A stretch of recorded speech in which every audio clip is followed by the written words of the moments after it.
Assalamualaikum warahmatullahi wabarakatuh. Halo guys, jumpa lagi dengan Elang DM Family.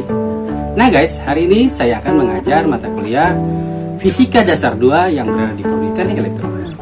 Pembahasan hari ini yaitu yang berhubungan dengan arus bolak-balik. Nah, seperti apa materinya? Jangan lupa guys ya, untuk tetap dukung channel kami dengan cara subscribe dan bunyikan loncengnya guys, supaya channel kami semakin berkembang. Langsung saja guys, kita ikuti materinya ya.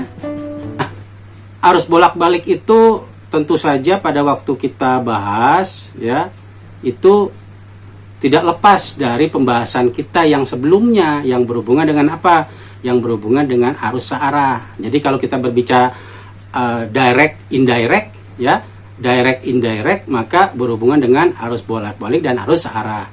Nah, tetapi pembahasan kita hari ini membicarakan tentang arus bolak-balik ya. Kalau arus arah yang sudah kita pelajari kemarin apa saja sih? Misalnya ada yang berhubungan dengan beberapa istilah ya. Nanti ada istilah-istilah yang bisa kita lihat dari grafik ya. Jadi lebih mengerti pembahasan tentang arus itu nanti akan diperlihatkan dari grafik. Nah, tetapi secara umum kita sudah ketahui bahwa arus listrik itu adalah muatan ya. Muatan apa? Muatan listrik yang mengalir melalui media ya. Jadi ada suatu media konduktor. Nah, hitungannya adalah persatuan waktu ya. Jadi kalau kita berbicara waktunya jam, waktunya sekon, waktunya menit, maka itu adalah persatuan waktu. Nah, kalau pakai rumus ya, rumusnya adalah I. I itu adalah arus, satuannya ampere ya. Kemudian arus adalah Q per T. Q apa? Q itu adalah muatan ya. Muatan listrik. Muatan itu rumusnya adalah atau satuannya adalah Coulomb ya, disingkat dengan C. Nah, karena dia persatuan waktu maka dibagi dengan waktu ya. Yang dalam kondisi ini kita menggunakan waktu detik atau sekon. Ya. Nah, kemudian berbicara tentang arus bolak-balik ya. Sebetulnya di pembahasan arus searah itu ada yang biasa kita kenal sebagai ada arus transien ya, arus transien, tapi itu berhubungan dengan waktu. Jadi sama grafiknya ya, ada arus pada sumbu Y dan ada waktu pada sumbu X. Nah, kalau di arus arah ada yang kita sebut sebagai arus konstan. Jadi misalnya dia berada pada suatu nilai, dia tetap stabil ya. Mau dari mulai 0 waktu 0 detik atau 0 sekon sampai sekian sekon ya. Nah, kemudian ada lagi yang nilai konstannya itu dia berada di nilai positif, tetapi ada juga yang berada di nilai negatif ya. Ada lagi misalnya arus yang berhubungan dengan nilai yang transien. Tadi saya katakan transien itu artinya grafiknya itu menurun dari nilai maksimum mendekati lama-lama mendekati 0 arusnya. Nah, tetapi pada arus bolak-balik ini ada beberapa gambar ya. Ada beberapa gambar nanti yang bisa menjadi acuan kita ya untuk melihat bagaimana hubungannya dengan arus arah ya. Nah, di arus bolak-balik adalah arus yang arahnya berubah secara ya bergantian. Jadi dia berubah-ubah. Karena itu disebut sebagai arus bolak-balik.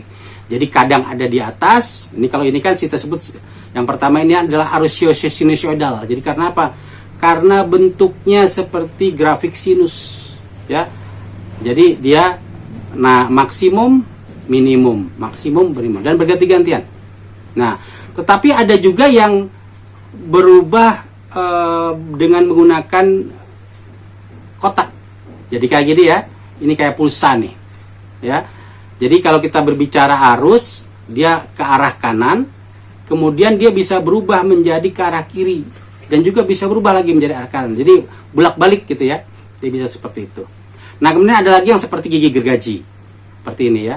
Dan kalau kita perhatikan selalu arus bolak-balik itu berada di nilai 0 ya. Jadi kalau kita lihat nilai titik tengahnya itu berada di garis 0. Nah, kalau arus arah itu tidak. Dia bisa berada di suatu nilai, misalnya arusnya 3 ampere misalnya, dia berada di nilai atas maksimum, atau nilai positif, bisa juga berada di nilai negatif. Nah, kemudian yang keempat ini yang biasa kita sebut sebagai arus transien, tapi dia nilainya bolak-balik, jadi berada di sisi positif, kemudian dia berada di sisi negatif, gitu ya. Ini yang transien. Jadi ini yang awal, yang pertama adalah sinusoidal, yang kedua ini adalah pulsa atau gelombangnya gelombang kotak, ya.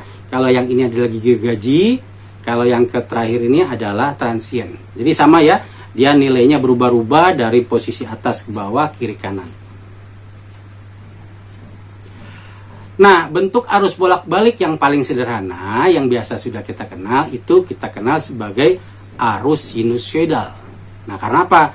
Karena bentuk gelombangnya gelombang bolak-balik sinusoidal. Misalnya arus yang dihasilkan oleh pembangkit listrik, ya, itu adalah arus bolak-balik sinusoidal. Jadi kalau kita lihat ada Imax, ada min Imax, ya, ini I, kemudian ada Vmax, ada min Vmax, ya.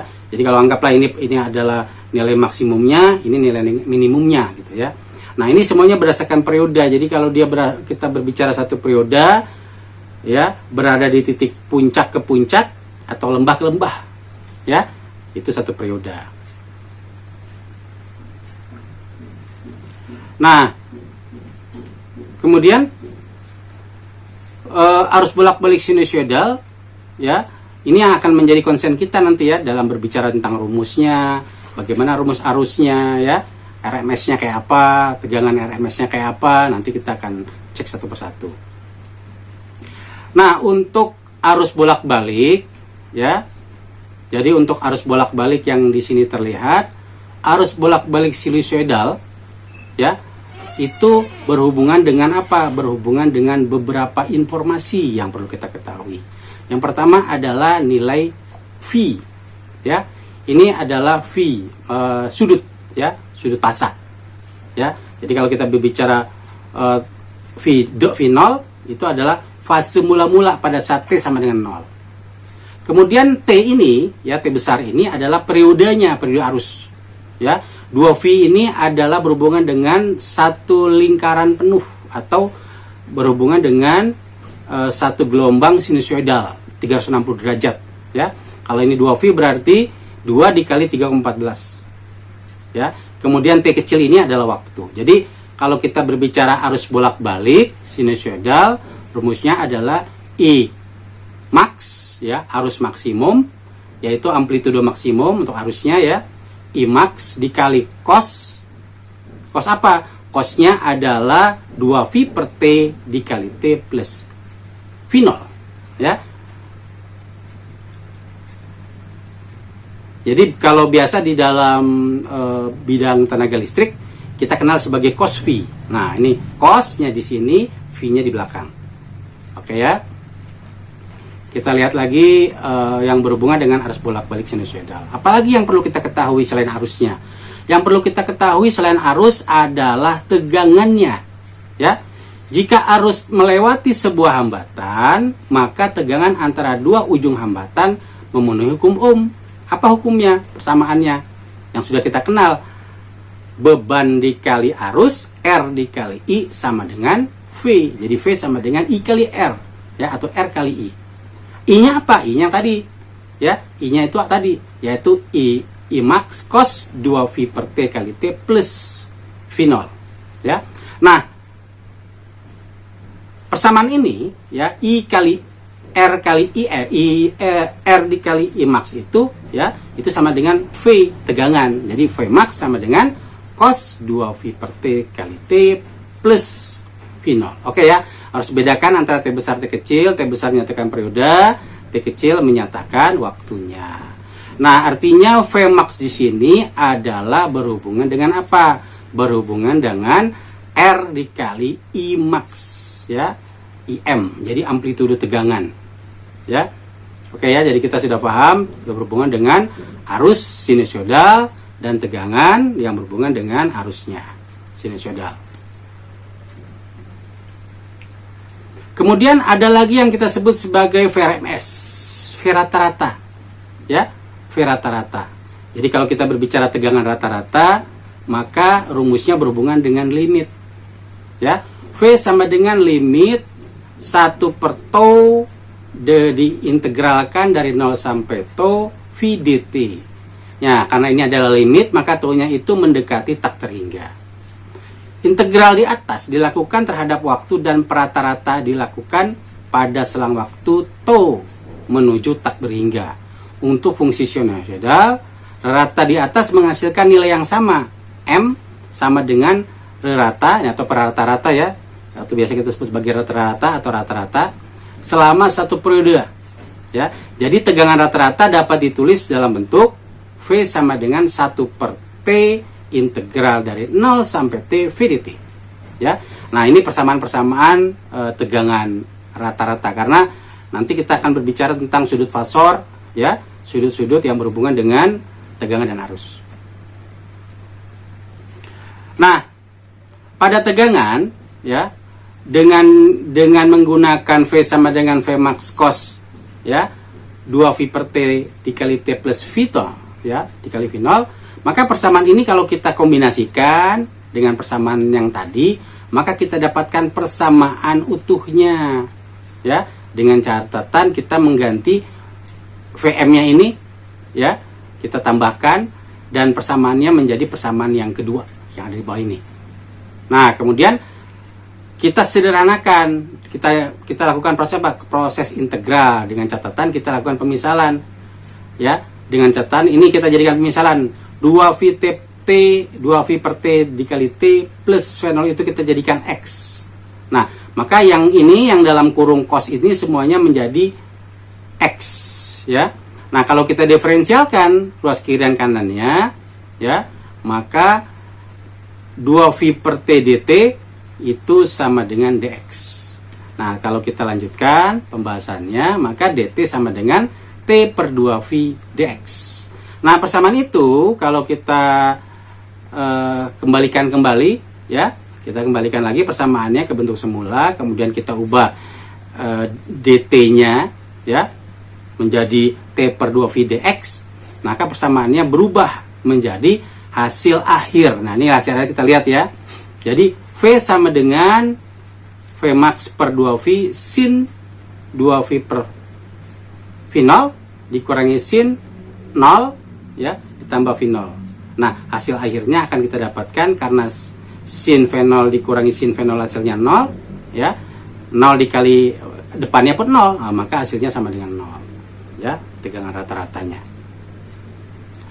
Nah, akibatnya, ya, akibatnya kita akan dapatkan bahwa ternyata nilai tegangan rata-rata bolak-balik sinusoidal adalah 0, karena dia kembali sebetulnya, ya, bolak-balik jadi tegangan 0. Nah, sehingga kalau kita gunakan hukum Ohm berhubungan dengan arus, ya, maka I sama dengan V per R, ya, atau R sama dengan V per I.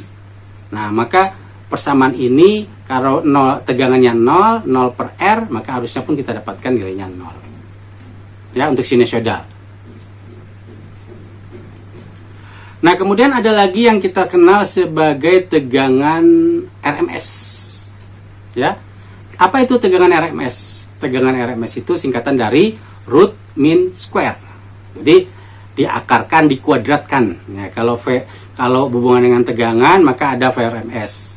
Kalau dihubungkan dengan arus, maka ada I RMS. Kalau tegangan, maka VRMS-nya adalah tegangannya dikuadratkan dan diakarkan. Kalau VRMS untuk arus, arusnya dikuadratkan, kemudian diakarkan. Nah, artinya nanti kalau kita perhatikan bahwa untuk mendapatkan nilai RMS, maka kita bisa lakukan 3 cara. Ya. Besarannya dikuadratkan, ya. Kemudian menghitung nilai rata-rata besaran yang dikuadratkan tersebut, kemudian kita akarkan besarannya sehingga dapatkan nilai hasil rata-ratanya. Ya. Jadi dikuadratkan, diakarkan. Ya. Kita kuadratkan dulu bagian dalamnya, kemudian kita akarkan. Oke, ya. Itu root mean square RMS.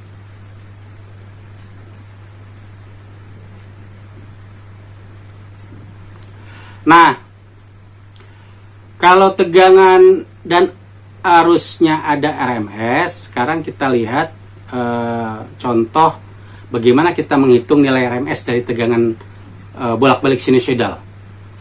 Ya.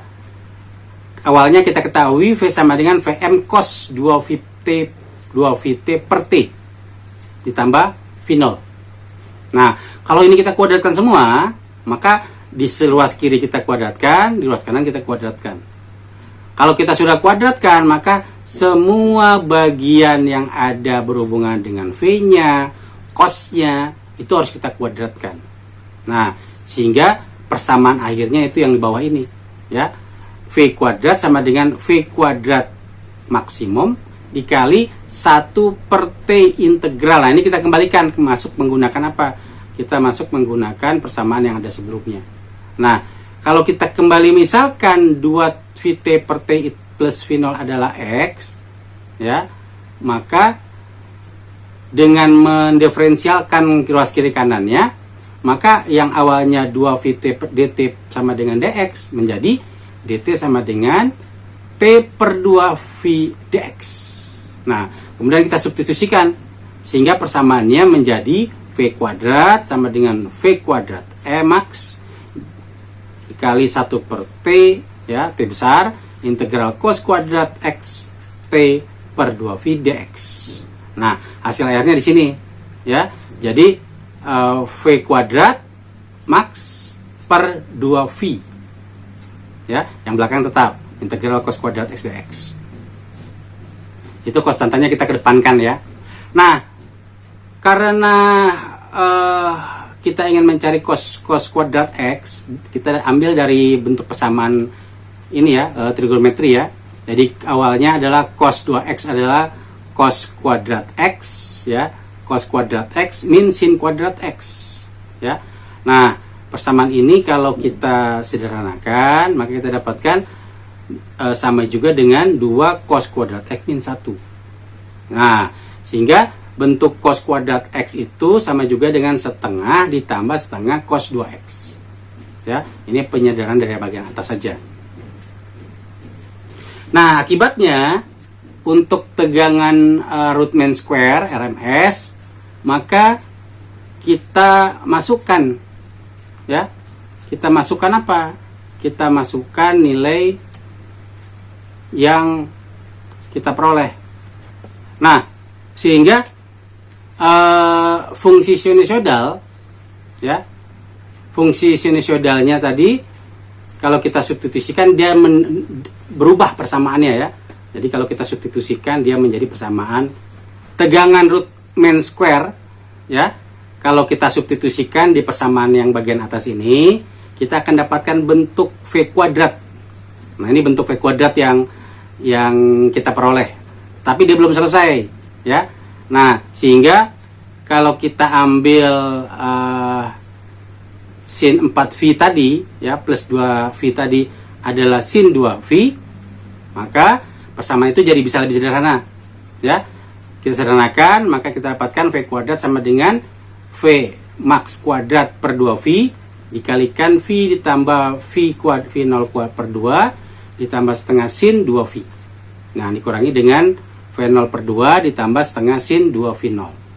Nah, persamaan ini, ya, disederhanakan menjadi V kuadrat, ya, V max kuadrat per 2V dikali V.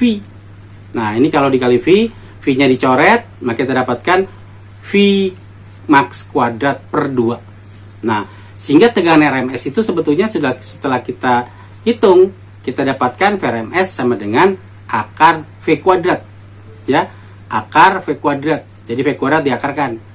Nah, atau juga bisa jadi akar V kuadrat max per 2, ya. Atau kalau kita keluarkan, kita dapatkan V max per akar 2. Nah, ini, ya. Oh, jadi arti hasil akhirnya ternyata ini, ya. V kuadrat sama dengan VRMS sama dengan V max per akar 2.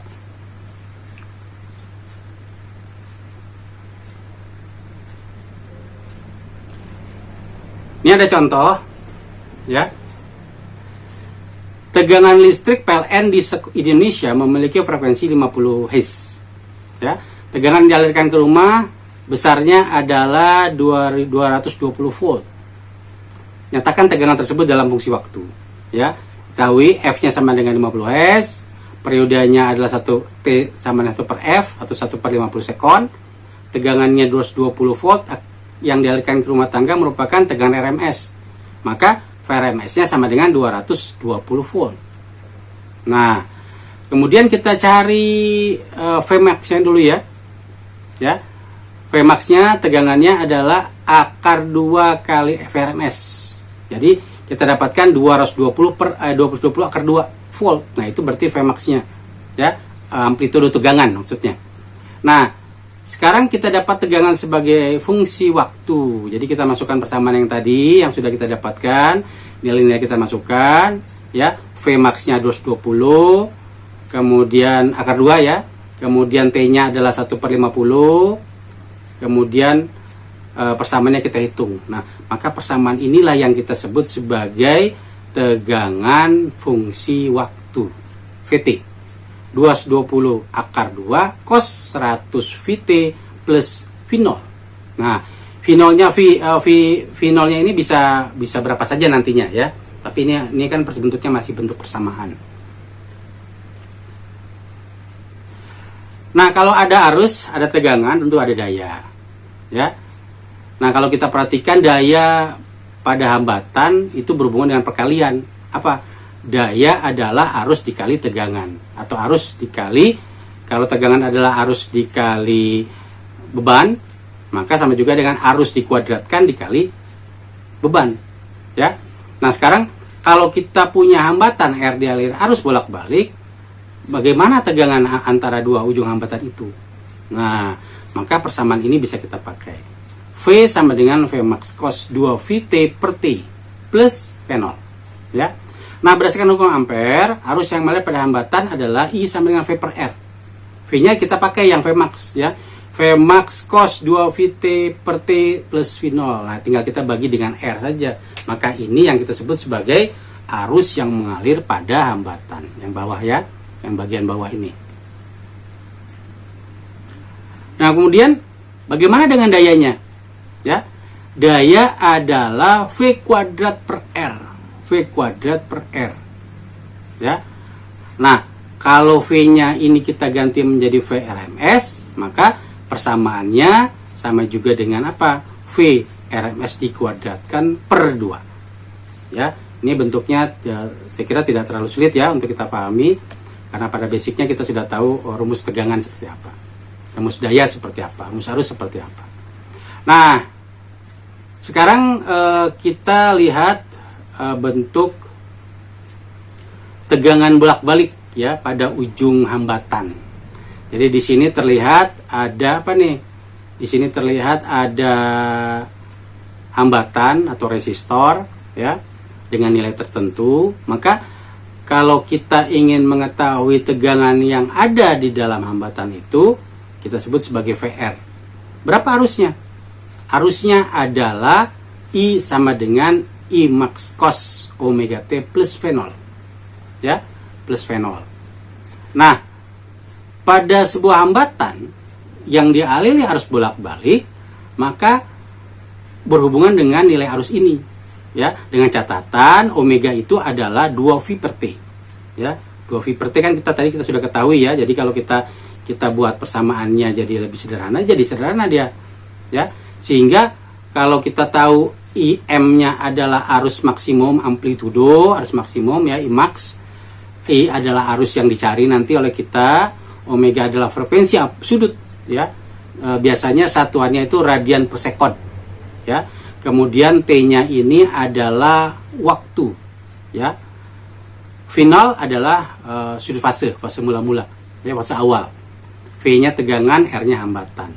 Sehingga rumus ini yang kita dapatkan untuk mencari tegangan bolak-balik pada ujung hambatan, VR sama dengan I kali R. I-nya kita pakai ya. I-nya kita pakai yang atas, I max cos dan seterusnya itu. Sehingga persamaan menjadi I max R cos omega T plus V0. Ya, semuanya berhubungan dengan nilai sudut ya, dengan nilai sudut.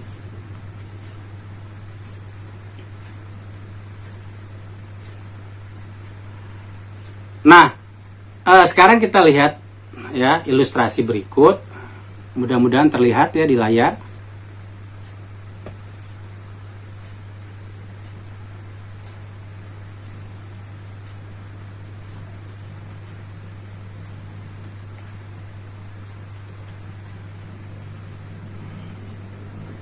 Saya ulangi kembali ya. Nah, ini perubahan apa nih? Perubahan arus ya dengan resistor. Jadi di sini kalau kita lihat ada sumber tegangan bolak-balik, kemudian dihubungkan kepada hambatan. Maka di sebelahnya ini ada grafik yang berubah, yang berhubungan dengan yang warna ungu itu adalah arus, yang warna hijau itu adalah tegangannya. Ya, saya ulangi kembali, tolong diperhatikan baik-baik. Nah, dia bergerak secara bersamaan pada waktu dia masuk, ya, membentuk gelombang sinusoidal. Nah, ini ya. Ini yang kita sebut sebagai arus sinusoidal dan tegangan sinusoidal.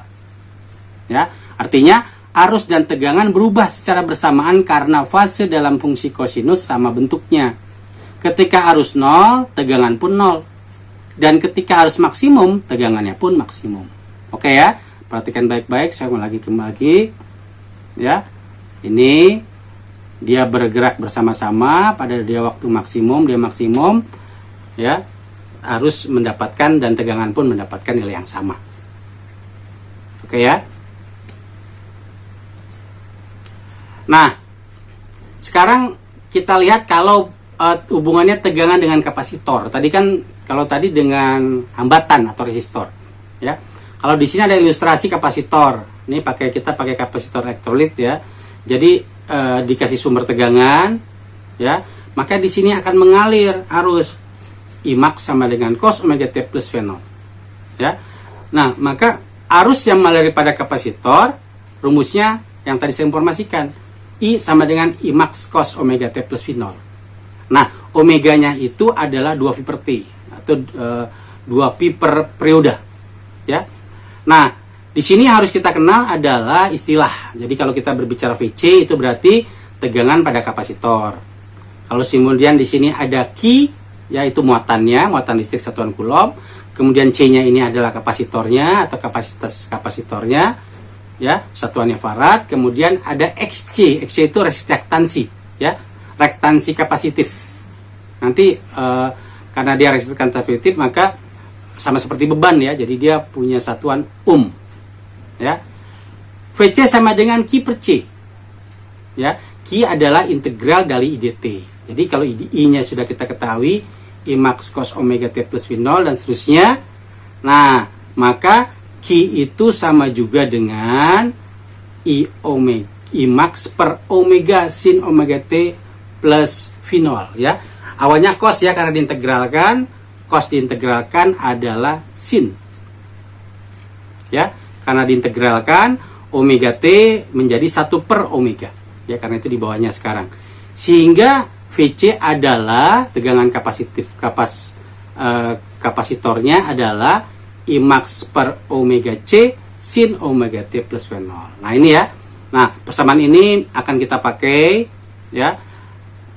Kita bisa pakai ini kalau kita berhubungan dengan tegangan. VC sama dengan I max XC ya. Dengan XC itu adalah 1 per omega C ya. Jadi kalau kita berbicara XC tadi kan sudah saya jelaskan tentang reaktasi kapasitif. Ya, XC adalah 1 per omega C. Nah, sekarang ada ilustrasi juga, nanti kita lihat ya. Intinya pada arus bolak-balik kapasitor berperan sebagai hambatan dengan nilai hambatan XC. Besaran ini sering dinamakan reaktansi kapasitif ya. Hambatan kapasitor bergantung pada frekuensi arus yang melewati kapasitor.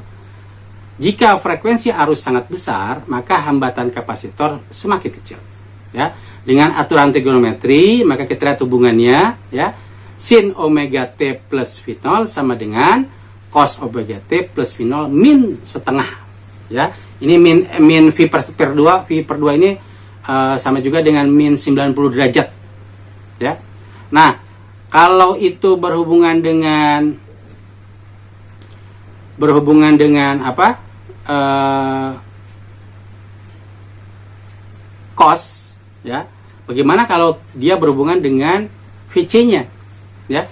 VC adalah I arus dikali beban, ya, XC. Nah, ini kita pakai XC cos omega T plus V0 dikurangi V per 2. Nah, kita akan lihat ya, di sini ada ilustrasi yang berhubungan dengan sumber tegangan bolak-balik, kemudian di sini ada kapasitor. Nanti kita lihat ya, berhubungan dengan arusnya dan berhubungan dengan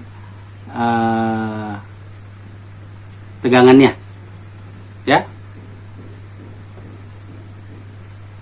Nah, lihat ya, bahwa kurva tegangan dapat diperoleh dari kurva arus dengan pergeseran fasa. Nah, fasanya yang tadi saya katakan min 90 derajat ya, pergeseran fasanya. Jadi dia ada selisih, tidak bersamaan ya, ada selisih. Dengan kata lain, tegangan antara dua ujung kapasitor muncul lebih lambat daripada arus. Oke ya, tegangan kapasitor muncul lebih lambat daripada arus. Saya ulangi kembali, kita lihat sama-sama ya.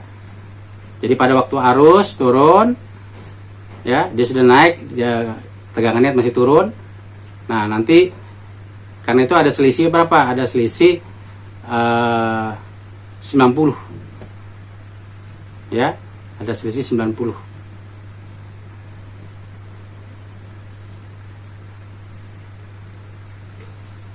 Nah, sama seperti osiloskop di samping ya.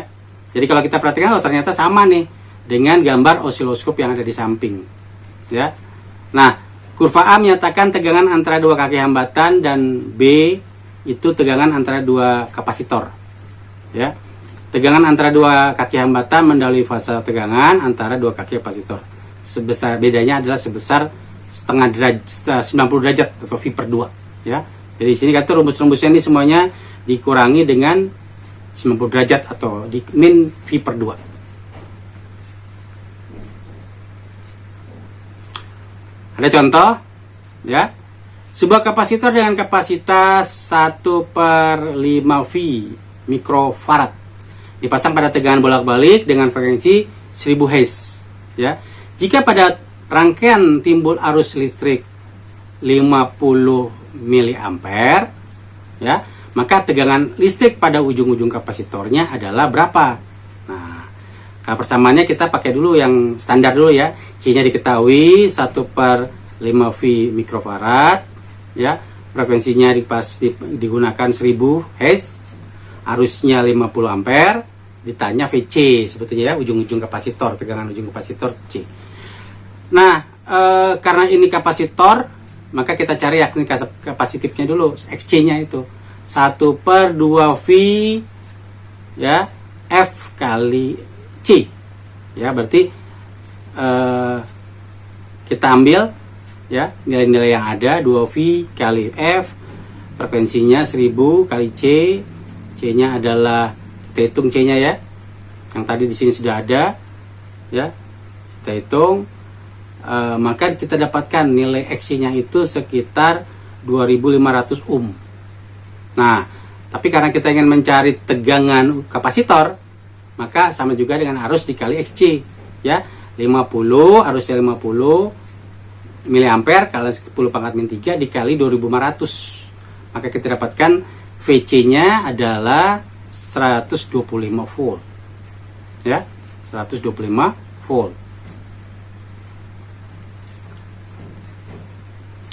Nah, kalau tadi sudah tegangan pada kapasitor, sudah tegangan pada hambatan atau resistor sudah, yang terakhirnya adalah tegangan pada ujung induktor. Induktor itu lilitan ya, lilitan. Ini contoh lilitannya yang sudah kita bahas pada minggu lalu ya. Jadi kalau ini adalah L lilitan, maka di sini muncul tegangan induktor ya. Arusnya adalah arus untuk arus bolak-balik ya.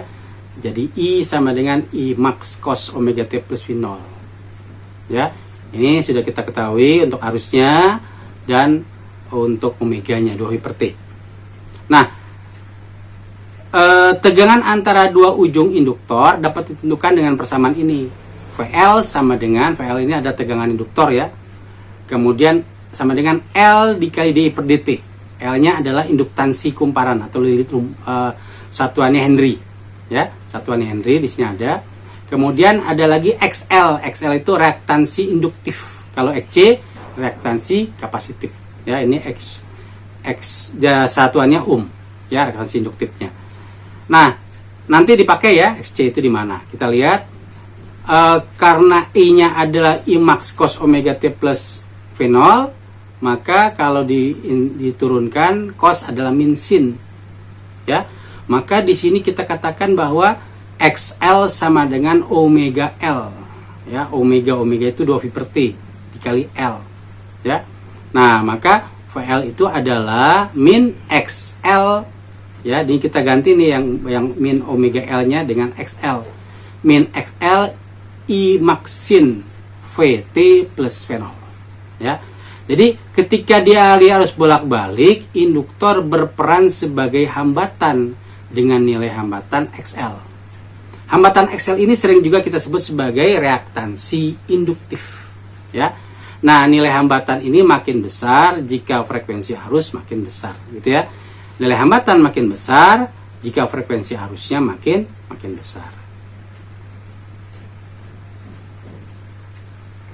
Nah, hubungan trigonometri kita gunakan ya untuk sin dan cos. Jadi kita lihat ya, kalau dia min sin, maka untuk ubah cos kita tambah. Nah, ini bedanya di sini ya.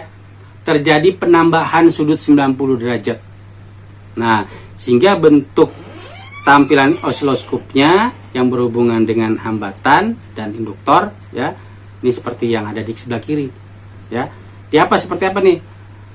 Menyatakan tegangan antara dua kaki hambatan untuk yang A ya. Yang B-nya adalah tegangan antara dua kaki induktor. Jadi tegangan antara dua kaki hambatan mengalami keterlambatan fasa dibandingkan tegangan antara dua kaki induktor ya. Besarnya seperti berapa derajat? Besarnya adalah V/2 atau 90 derajat. Jadi ini terjadi keterlambatan ya. Nah, sekarang kita lihat ya bentuk apabila ada induktor dihubungkan dengan sumber tegangan bolak-balik ya. Apa yang terjadi untuk grafiknya?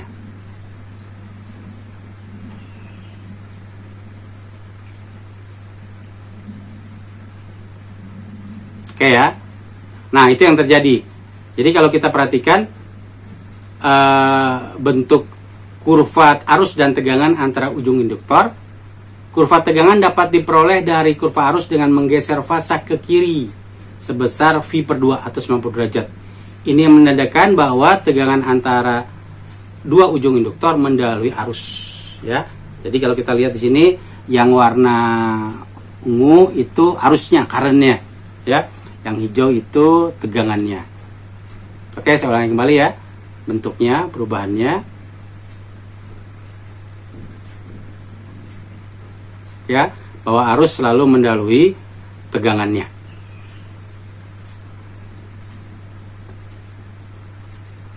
Nah, kemudian bagaimana disipasi daya pada kapasitor dan induktor? Ya. Rumusnya sebetulnya biasa. Disipasi daya itu P sama dengan V kali I. Jadi kalau kita berbicara kapasitor, PC ya. Daya di C sama dengan tegangan di C dikali arus. PC sama dengan VC kali I. Nah, sekarang kalau kita masukkan atau substitusikan arusnya, tegangannya ya, kapasitor itu kepada persamaan sebelumnya, maka ini muncul nih. Kita dapat nilai dayanya PC ya, yang berhubungan dengan arus maksimum dikuadratkan dikali XC di sini ya, nampak semua. Kemudian bagaimana untuk daya-daya rata-ratanya ya, disipasinya ya. PC sama dengan yang bagian bawah yang bisa kita pakai ya, boleh atas boleh bawah. Jadi kalau yang atas itu I kuadrat M XC ya, jadi ya, arus maksimumnya dikuadratkan dikali XC, kemudian dikalikan dengan 1/T periode ya, integral dari 0 sampai T sin omega T plus V0 cos omega T plus V0. Nah, karena di sini ada disipasi daya PC, ada arusnya ya, ada reaktansi kapasitif, maka hubungannya nanti dengan daya kapasitor PC satuannya watt, hubungannya dengan tegangan kapasitor ya, PC satuannya volt, dan arus Nah, kalau kita integralkan fungsi sinus dan kosinus dalam satu periode, maka kita dapatkan hasilnya 0. Sehingga PC-nya sama dengan 0. Sehingga apa yang kita sebutkan? Jadi, disipasi daya rata-rata pada kapasitor itu 0. Ya, kapasitor yang dilewati arus bolak-balik tidak mengalami pemanasan seperti yang dialami oleh resistor. Walaupun pada rangkaian bolak-balik, kapasitor berperan sebagai sebuah hambatan. Nah, ini ya, ini kata kunci terakhir nih, penting nih. Ya. Kemudian disipasi daya pada induktor. Ya. PL, L-nya induktor ya, simbol dari induktor. PL sama dengan VL kali I. Nah, kalau kita substitusikan, maka kita dapatkan nilai PL sama dengan min ya, I kuadrat M maksimum XL sin omega T plus V0 cos omega T plus V0. Nah, jadi kita akan dapatkan disipasi rata-ratanya ya, di sini nih. Ya, PL sama dengan persamaan yang ada di bawah ini. Nah, PL itu adalah daya induktor, satuannya watt, VL adalah tegangan induktor, satuannya volt, dan harusnya I, ampere. Ya, dengan demikian PC-nya sama dengan 0. Diperoleh bahwa disipasi rata-rata daya ya pada induktor juga 0, sama dengan disipasi daya pada kapasitor. Jadi disipasi daya masing-masing 0 ya, baik kapasitor maupun untuk yang induktor ya. Jadi ini sebagai pembuktian saja sebetulnya ya, disipasi daya untuk kapasitor induktornya. Nah, kemudian pembahasan arus bolak-balik, untuk rangkaian arus bolak-balik itu ada yang kita kenal sebagai diagram fasor. Apa sih diagram fasor itu? Ya, diagram fasor adalah sebuah gambar anak panah yang digunakan untuk menyatakan suatu besaran bolak-balik. Tegangan bolak-balik dan arus bolak-balik digambarkan dengan anak panah. Panjang anak panah menyatakan nilai maksimumnya. Jadi kita lihat ya, maksudnya ini. Jadi kalau kita lihat di sini perbedaan fase gelombang, ya, ini yang biru di atas ini adalah tegangannya, yang merah di bawah ini adalah arusnya, maka terjadi selisih, ya. Nah, V-nya itu sebesar 30 derajat. Nah, kalau kita pakai rumus yang tadi, V sama dengan Vm sin omega T, untuk arusnya I sama dengan I max sin omega T min V, ya, maka kita dapatkan diagram fasor gelombang sinusoidal tadi. Ya, sudutnya berapa tadi? V-nya 30 derajat. Ya. Yang sumbu X ini adalah sumbu acuannya. Jadi kalau kita pakai acuan, dia membentuk nilai omega, ya. V sama dengan V max sin omega T. Kemudian ini garis ketertinggalannya nih. Yang tadi ketinggalannya kan sisinya adalah 30 derajat. Maka ini yang kita sebut sebagai garis ketertinggalan. I sama dengan I max sin omega T min V. Ya, min V. Nah, ini kita tinggal pakai ini ya, operasi jumlah trigonometri ya, untuk menghitung diagram fasor. Jadi kalau kita punya A ya, ini ada A1, A2, ini sebagai contoh saja ya, yang merah dengan yang biru. Kemudian kalau kita jumlahkan, kita bisa pakai trigonometri. Dengan sudut ini misalnya adalah V0, yang A, yang warna ungu ini adalah yang kita cari ya, dengan nilai V sudutnya.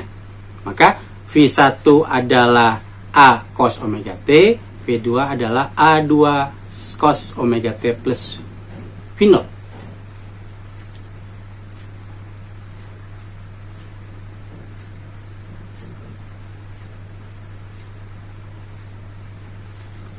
Nah, penguraian dengan sudut fasor ya, ini adalah seperti ini ya, seperti tadi. Jadi ini bagian kalau kita jumlahkan satu bagian per bagian ya, ini tinggal kita geser nih, yang warna biru kita geser ke sini, jadi bisa dijumlahkan. Yang A ini adalah total ya, dari ujung ke ujung. Jadi A1 ditambah A2 cos omega cos V0 ya, kalau dijumlahkan. Nah, untuk A sendiri bagaimana? Kita pakai hukum Pitagoras ya. Akar A kuadrat plus B kuadrat atau A2 kuadrat. Di sini A1 kuadrat ditambah A2 kuadrat ya, atau persamaannya bisa kita masukkan ya. Anggaplah kalau yang H ya, Yang satu ini H, yang satu V. AH dan AV. Ya. Nah, kalau kita akarkan masing-masing, kuadratkan dulu, dijumlahkan, diakarkan. Nah, untuk mencari sudutnya kita bisa pakai ya tangan theta itu kan Y per X. Y itu sama dengan AV, X-nya adalah AH-nya. Ya, kita masukkan nilainya. Sehingga V itu kita bisa dapatkan A cos omega T plus V. Ya, ini untuk pembahasan sudut fasor.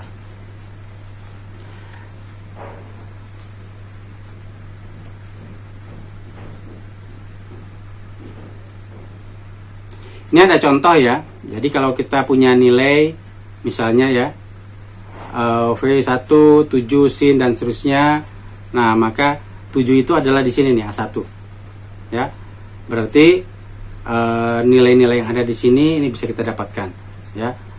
Sudut ini 2V per 6, ini V nanti kita cari. Ya. Nah, ini ada soalnya. Kemudian untuk A-nya kita pakai aturan cos ya. Ini pakai aturan cos, kita dapatkan A sama dengan 10,4. Sudutnya bisa kita pakai aturan tangan ya. 24,5 derajat, atau kita ubah dalam radian pun boleh ya. Kita ubah dalam radian. Nah, maka tegangannya bisa kita dapatkan nilainya ya. Jadi 10,4 cos omega T plus 0,003 V. Ini contohnya tadi ya. Agak ini soalnya nih bergeser ya. Jadi dua fungsi trigonometri ini soalnya ya. Dan kita diminta untuk menggambarkan diagram fasor dan menentukan persamaannya. Nah, sekarang rangkaian arus bolak-balik ya. Rangkaian arus bolak-balik sebetulnya prinsipnya sama seperti pembahasan di arus searah ya. Jadi kalau kita berbicara bolak-balik, tapi di sini bedanya nanti ada yang kita berhubungan dengan kapasitor, ada yang berhubungan dengan induktor. Ya, kalau pakai hukum Ohm, VR sama dengan R. Kalau pakai induktor, ya VL sama dengan I kali XL. Ya. Nah, sekarang tegangan totalnya, kalau kita ingin menggabungkan ya kita pakai akar, ya. V sama dengan akar VR kuadrat ditambah VL kuadrat. Nah, tapi kalau kita mau pakai tegangan total pakai vektor, ya, maka persamaannya ternyata sama, ya, antara yang atas dan yang bawah. Nah, kemudian untuk hambatan X dan R, bagaimana cara menjumlahkannya? Cara menjumlahkannya yang bisa kita sebut sebagai Z, ya, impedansinya. Satuannya ohm tetap sama ya. Jadi kita pakai sama seperti Pythagoras, akar R kuadrat ditambah XL kuadrat. Nah, kalau ini kan hambatan ya, hambatan satuannya ohm. Kemudian untuk yang C, RC, ya, kalau hukum ohm VR sama I kali R, tapi kalau yang ini adalah XC, VC sama dengan I kali VC, ya. Kita harus ketahui VR adalah beda potensial antara ujung-ujung hambatan R, kalau VC adalah beda potensial antara ujung-ujung XC untuk kapasitornya ya, kapasitor kapasitif. Nah, untuk tegangan totalnya sama, bisa kita jumlahkan langsung. VR kuadrat ditambah VC kuadrat diakarkan. Ya. Kalau kita mau cari impedansinya yang berhubungan dengan R dan XC, itu pun sama, bisa kita akarkan R kuadrat ditambah XC kuadrat diakarkan. Ya. Nah, untuk mencari arusnya, nah ini tidak terlalu sulit karena kita tidak tinggal mengambil rumus umum, ya. V sama dengan V per R, R-nya tapi kita pakai Z. Ya, kita ganti dengan Z, maka persamaannya bisa kita dapatkan, ya. V per akar R kuadrat ditambah XC dikuadratkan. Itu untuk impedansi, ya. Kemudian ada lagi yang untuk RSC, ya. Jadi kalau hubungan antara tiga, jadi rumus-rumusnya bisa kita pakai untuk ohm, ya, VR, VL dan VC bisa kita pakai, ya. Nah, tegangan totalnya itu bisa kita jumlahkan dengan catatan kita kurangi dulu VL dan VC, ya. Baru kita kuadratkan, baru kita jumlahkan dengan kuadrat dari VR dan baru integralkan. Nah, berlaku juga untuk yang hambatan impedansi totalnya, ya, untuk RC-nya, LRC, ya. Jadi L dikurangi XC, XL dikurangi XC dulu dikuratkan, baru ditambahkan dengan R dikuadratkan diakarkan. Nah, rumus ini sama ya, rumusnya kira-kira sama, ya pengertiannya, cuma simbol-simbolnya saja yang beda. I sama dengan V sama dengan I ini ya, arus ya, I per Z. Jadi V per Z ya, tegangan per Z. Oke ya. Itu adalah hal-hal yang berhubungan dengan materi kita di pembahasan rangkaian arus bolak-balik. Bagaimana guys? Pembahasan yang berhubungan dengan arus bolak-balik. Semoga dapat dipahami dan mengerti ya. Yang suka dengan konten kami, silakan like, komen, dan share ke sesama kalian. Dan jangan lupa untuk subscribe dan bunyikan loncengnya guys, supaya channel kami semakin berkembang. Saya tutup dengan ucapan wassalamualaikum warahmatullahi wabarakatuh. Jumpa lagi dengan konten kami yang lain. Terima kasih.